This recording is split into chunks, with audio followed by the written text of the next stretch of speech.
တိနောနေနဲ့ငါချေတွေ့ကြရွာထိတ်ကပင်ကန်းကိုခုဆိုရင်အရွယ်ဝမီအပင်ကိုကြီးပဲဖြစ်ခဲ့ပြီနောတတိမမမီတော့ချစ်လက်တွေဖို့အခုဆိုရင်မြို့သွားလို့ပညာရှာပြီး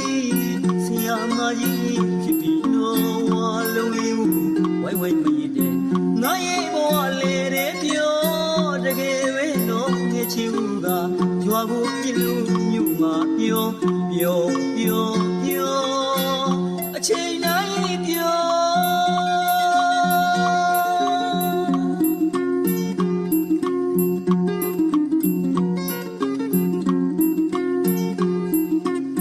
ရွာနဘီကချောင်းကလေးမှာလောင်းကလေးနဲ့တူပြောငယ်ပေါ်ရင်ချောင်းနဘီကခီးပြီးနဲ့လေးတတိနော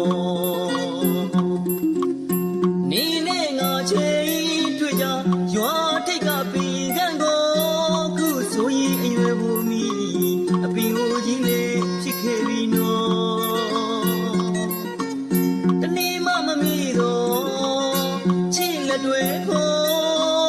အခုဆိုရင်မြို့သွားလို့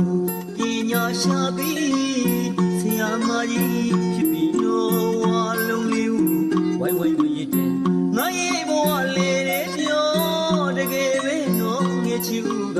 ရွာကိုပြလို့မြို့မှာပြောအချိန်တိုင်းပြော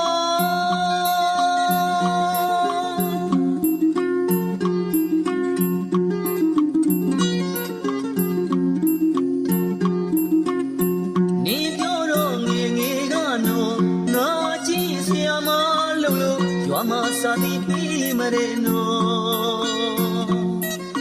သူရိုးကိုကိုင်းအိုက်ပြီးလို့ငါကကြောင်းသာဖြစ်ရတော့ငယ်က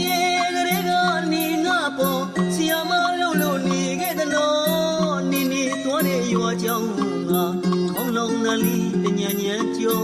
ပြန်လာခဲ့နော်ဆရာမဖြစ်နေရွာကြောင်းငါမျောနေရတဲ့ငါဘဝလုံးမျော